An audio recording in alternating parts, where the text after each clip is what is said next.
Welcome, everybody. Welcome, Frederik. Thank you. Really looked forward to this day. My name is Joachim. I'm a founding partner in Green Innovation Group. And who are you? My name is Fred. As you may know, after working together for 7 years, I'm the CEO in Green Innovation Group, an anthropologist by education, and a climate enthusiast for many years counting. And that's actually why I'm part of Green Innovation Group, but maybe you can share a little bit about what we do.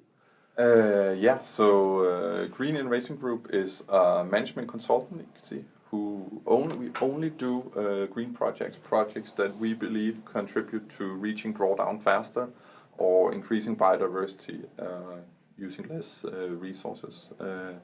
We have a specialty in pharma and the medical sector, and do a range of different projects, both strategy and implementation. You murdered the pitch, man. Great. Thanks. So the next point on our agenda is actually to answer to our listeners and our viewers what it is they're listening to. And this is our podcast. And that came by because we found out in our work that we accumulated so much knowledge and so much expertise, and we only have 24 hours per day. It's just not enough time to get that knowledge out. So that was basically why we wanted to do this, to share some of the insights, some of the experiences that we acquire on a day-to-day basis. Because we have actually dedicated our lives to working with the green transition. And we don't do enough. So that was kind of the point of this initiative. But Joachim, why should our listeners listen? So first of all, I completely agree. It's one of the best parts about my job is that I get to spend so much time learning and with so many different experts. And I really have a high hope that we can leverage the insights that we get in this podcast. Also to get out to people that we don't do projects with and enable them to better make a difference. And you should listen to this podcast if you want to learn how to act to make large organizations more sustainability, and also why the green transition is hard, why it doesn't just happen by itself, and how you can unlock that. And then we'll also be looking a lot into how green transition, changing to sustainability, is often really, really good business. Because once you unlock that, that's really the key. Then things just start to happen in large organizations. And it's private ones. And this is basically one of the things that we often encounter with our clients, right? That the challenge oftentimes seems to be how might we tie this sustainability practice into our core business?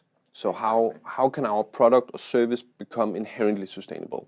And that's actually sort of the way we approach any task that we get from our clients, is to figure out how can you make sure your core business is aligned with the sustainability agenda, and that you're not causing more harm in your value creation in the sort of market sense of value creation. And it's one of the key things to ask yourself to get it right and say, am I doing this for real? Is my core business sustainability? What happens every time a client buys a product from me? What happens every time a citizen goes in and gets a service from me as a public organization? And that is the most important thing to get right. And there's been a major change since we started working with this almost 7 years ago, even longer for you. Going from it wasn't really on most people's mind. When we went out to large organizations, they said, well, we have a CSR department somewhere. We're really good. We do this report once a year. She's called Katja and Christian. Yeah. And there were never two. It was always just one FTE. To now, it's on the top 3 of all CEOs' strategic priorities. There's almost not a single political party who's not for the green transition. Then there are a few who are very against. And the whole world is starting to give this attention and luckily to act more and more now.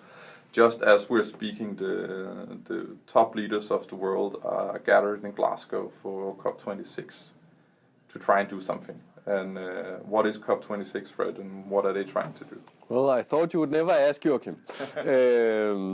I'm cheating, we planned this. So the COP26 is a global summit where the leaders of the world gather in order to agree on how to address the urgent climate agenda.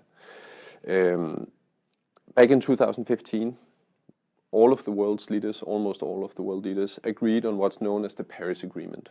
And those targets are also known as the 2030 targets. And this is an ambition to keep the world temperature below a 2 Celsius degree rise. What's going on in Glasgow right now is, frankly, quite depressing. On the sort of major stage where we're hoping that the world leaders would actually pick up and start demanding results and action from one another, not a lot has happened in the sort of grander scheme of things. So we're not having a Glasgow Agreement that could be seen as a Paris Agreement 2.0. And that's despite the fact that the IPCC, that's the Climate Council under the UN, has recently been giving some quite grim portrayals of the direction in which we're heading. So one would have hoped that the COP26, right now when we're recording this, we're entering the final day of the COP26. So they still have a little time. Could be. You know, maybe they're in overtime. Maybe we're going to look super silly when this episode comes out. But I'd be happy to look silly like that. Yeah, definitely. I'll take that any day. So I think from sort of a climate enthusiast perspective, there's a lot of reason to be depressed about the COP26. It definitely hasn't delivered on its promises. It has failed to address the very urgent agenda that we have in front of us. What it has actually succeeded with is making a myriad of very small deals. So it seems that the strategy from the United Kingdom, that's the host of the COP26, has been to try and gather as many small deals as possible. So there's been deals on stopping deforestation by 2030. There's been deals on protecting biodiversity and enhancing biodiversity measures. There's been deals to do anti-acidification of oceans. There's been deals to do all kinds of things, but they have been without binding commitment. So that's the major issue, that there's been a lot. What does that mean, that it's without binding commitment? It basically means that it's a lot of empty promises, that or potentially empty promises. I'm not saying that Bolsonaro of Brazil is not going to stop deforestation. I'm just looking at his track record and concluding that it doesn't seem very probable that because he made a non-binding commitment to stop those efforts before 2030, that it's going to happen at all. I think it would be very silly to place your money on that bet. Historically, he's been very big on cutting down the Amazonas. I would advise very strongly against making that bet, and I say that only in friendly terms. So that's what sort of giving me sort of a grim feeling about the COP26 and the perspectives of these international collaborations, that IPCC has sort of established and cemented that time is in fact running out. We are reaching crucial tipping points, and the politicians of the world are failing to address that issue in a way that feels serious enough. In a Danish context, we're being faced with the hockey stick that basically is a promise that future technology will solve the problems. And in the rest of the world, we're seeing climate targets that are just not ambitious enough.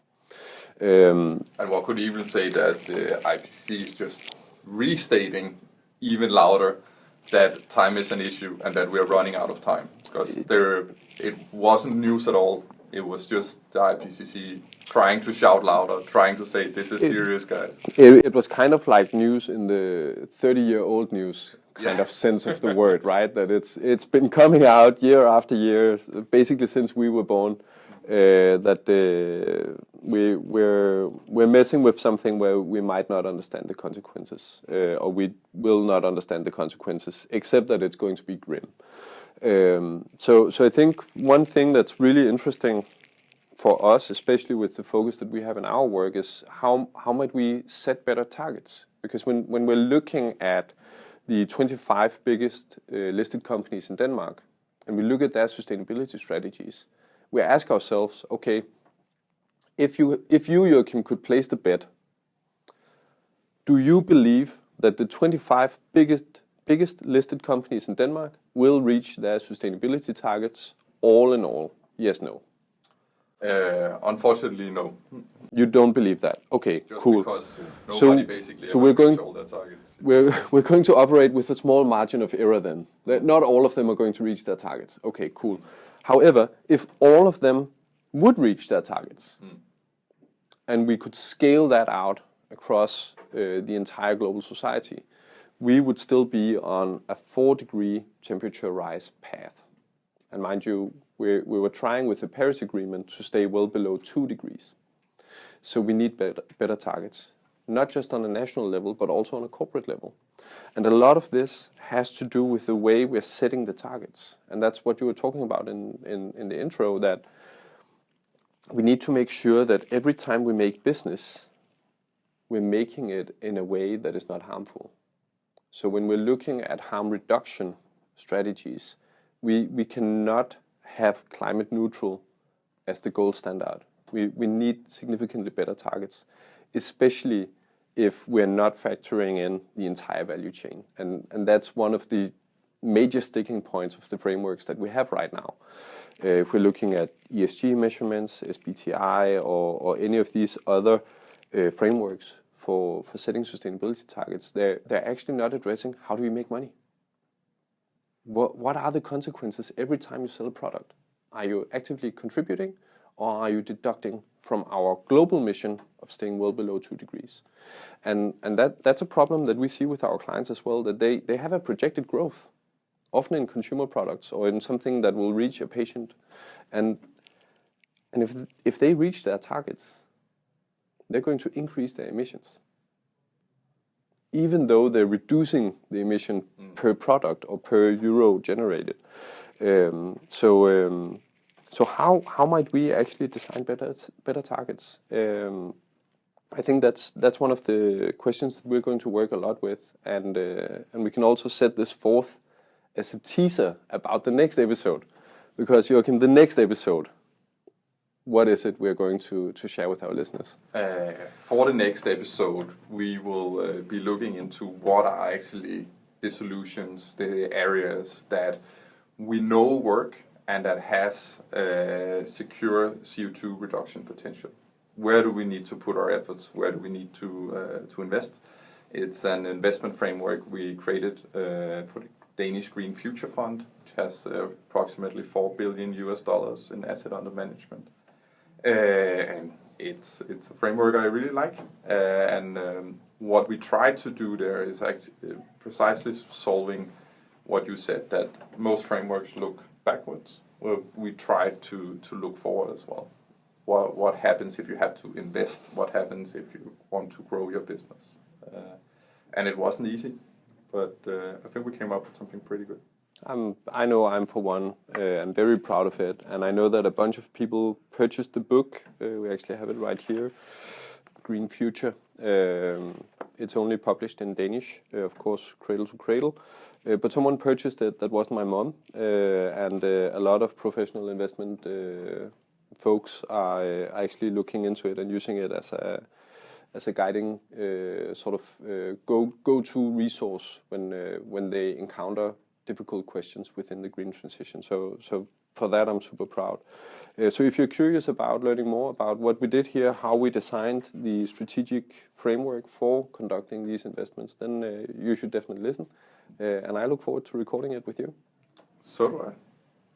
Thank you for a good first episode.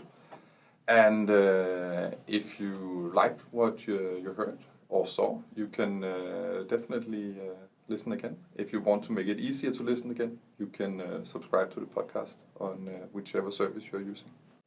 Yes, and please feel very free to contact either me or Joachim on LinkedIn. We'll make sure in the show notes that there's links to get in touch with us. We're very curious about your feedback.